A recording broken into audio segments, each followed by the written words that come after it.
Hello everybody and welcome to another MMOFTW. I want to apologize for the lack of episode last week, but it's Christmas time, there's lots of family stuff going on, and sometimes you just don't have time for everything you want to do in the week. But we're back this week, the week before Christmas, and believe it or not, a lot happened this week, so let's get started, shall we? Alright, so first up is World of Warcraft news. Apparently, we might soon have a system like Plex, like Eve's Plex, available in World of Warcraft, perhaps in 2015. The World of Warcraft team released sort of a preview of some of the things they're working on for the next year, and that includes the ability to trade subtime tokens in-game for gold, effectively cutting the need for illegal gold sales in the game down completely. Or not completely, but at least mostly. This is a system similar to what we see in WildStar, in Eve, and even in TERA, where players are able to buy subtime, like an item that goes inside the game, for about $20, and then they can sell that item in the game in the auction house for an amount of gold. And they're experimenting with this now over at Blizzard, and we'll see if it actually makes it to the game. Personally, I hope it does, because I wouldn't mind paying $20 to get a ton of gold when I need it. Okay, but there are some other stuff coming in 2015, and that is including additions to the legendary questline in the Blackrock Foundry raid that are coming soon, a brand new legendary companion for your garrison, more and better things on which to spend garrison resources, new ways to adventure with friends in new garrison quests, including world bosses invading your garrison and needing to be taken out. There's going to be better flight paths so that they take less time and they go one straight route. There's going to be an heirloom collection tab that will be account-wide for all of your characters. The Blood Elves new models are coming along, and they'll be in there soon, and a whole bunch more, actually. So World of Warcraft seems to be, surprisingly, after 10 years, doing some of its best work to date, and we'll be keeping our eyes on it because, well, it's fun again, and that's pretty awesome. Next up is Landmark. Landmark had a great week this week. Well, I should say a very big week, if not a great week. The monsters, linking, caves, all that stuff has been added to Landmark finally. There's weapons, there's loot. I mean, some of these were in the game before with the PvP update, but now, more than ever, there's actually a lot more stuff to do in Landmark than just build. The game of exploration, of danger, of finding monsters, killing monsters, and getting loot is all in the game. It's not 100% to the point where they want it to be open beta yet, but the closed beta now is further along than it ever has been. They still don't have the economic game in there yet for trading plots and trading claims and all that other stuff, but it's coming along. And now that this most recent update is added, we were told by Dave Georgeson that in the new year, a lot of the Landmark team is going to be slowing down on Landmark and focusing their work on EverQuest Next. So, as you can see, it's about time to get hyped for SOE's EverQuest Next. So if you haven't already and you're in the closed beta and you haven't really taken a look at Landmark, you might want to, because we'll be having our own first look at the game by the Hive Leader next week, and there's a great preview by Gene Pryor on the site right now. And in WildStar, we found out this week that the game will be coming to China in late 2015, early 2016. We know that WildStar has had its shares of ups and downs, and a lot of players have kind of left the game because it maybe was too hardcore, but there's a lot of updates coming up in the near future, which Chad Moore outlined, that are going to enhance the Looking for Group tool, so you'll be able to look for group for ship hand missions and all that other stuff. There's going to be a random queue bonus to add to the group finder. There's going to be new player customization options, including costumes, as well as the ability to alter your avatar's physical appearance after character creation. There's going to be significant adjustments to the quest experience in the early zones, focusing on things like quest flow, objective counts, and group accessibility. And the dungeon medal system will provide greater insight into how you are progressing through the dungeon's objectives and rewarding you for every step of the way. And there's a whole new currency called Glory, which is earned by completing dungeons and raids. Glory can be exchanged for high-quality gear in capital cities.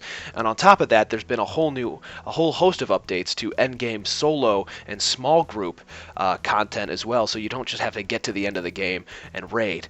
Will this all work for WildStar, for a subscription game in the now dominant World of Warcraft scene? I don't know. But I think it's about time that some folks maybe looked at WildStar and said, should we or shouldn't we make an unlimited trial or some sort of free-to-play option?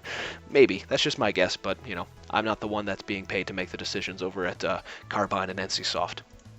And in some sad news, or depending on who you are and if you're a fan of the Transformers universe, this could be good news. Jagex and Hasbro have agreed to close the doors on Transformers Universe before it even came out of open beta. Originally, a long time ago, a few years back actually, Transformers Universe was going to be a full-scale MMO in your browser where you make your own Transformers, you play alongside the other popular Transformers, it's going to be like an action RPG kind of thing. And then somewhere along the line, they decided that wasn't working, and they're going to turn it into a MOBA, and that did not work out too well. Nobody played the game, and it is now being shut down before it even comes out of open beta. So January 31st, 2015 will be the last day that you get to play Transformers Universe. If you wanted to take a look at it, now's the time, folks.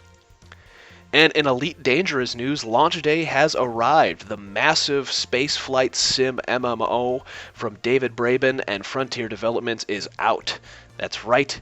You can finally see what happens when you explore the far reaches of space. Long before Star Citizen comes out, Elite Dangerous is out. Our review in progress will begin on Monday, and you'll find out what we think of the game. Let's put it this way. If you're a terrible pilot, you're probably going to have a hard time in Elite Dangerous.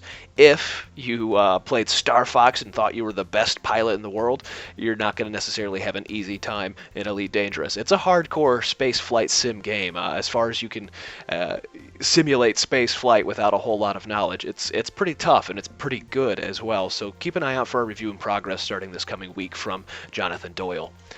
And in TERA news, TERA's Fate of Arun expansion launched this past week, upping the level cap to 65, adding a whole bunch of new features. No new races, no new classes, as those came out in free updates earlier this year, but this is all about new top-loaded endgame content, a whole new questing system from 60 to 65, new Coliseum arena modes and things like that, lots of new dungeons, all that good stuff. Our own review will be coming sometime in the early 2015 area. That's I'll be reviewing it myself actually because I haven't played the game in a while, so I thought it'd be fun to take a look and see how the expansion shapes up with my my Lancer. So keep an eye out for that one. But if you haven't played TERA in a while, the new expansion out here should refresh the game for you quite a bit. And last but not least, of course not least, because it's going to take so many people's free time away, Hearthstone has finally released the Android version on all Android tablets. It's not just in select locations anymore either. Earlier this week it was select locations. Now it is everywhere worldwide, so you can go ahead and get to playing Hearthstone instead of actually working when you're supposed to. It's now out on Google Play for free. It's the exact same content that you'll experience on the iPad and on the PC versions. You will play against everybody. It's cross-platform, so you don't have to worry about just playing against Android people. It's really, gosh, guys, I don't know. If you haven't played Hearthstone yet, I know it's not exactly specifically an MMO, but if you haven't played Hearthstone yet and you've been waiting for an Android version, you really should. It takes everything that is fun about card games, distills it down to something that's super easy to pick up but very difficult to master, and it just makes it really hard to put down. So go out there, get a chance, and download the sucker, and then realize that 12 hours have gone by and you haven't moved off your couch. Alright guys, that'll do it for this week. I won't talk to you again until after Christmas, but we will have an MMOFTW for you next week on the 27th, so keep your eyes peeled.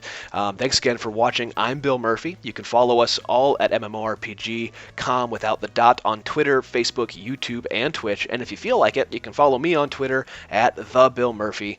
And thanks for watching. As always, appreciate it. I'm in a good mood today, guys. It's almost Christmas, right? And, as always, don't let a bad pug get you down. Have a good weekend. Bye-bye.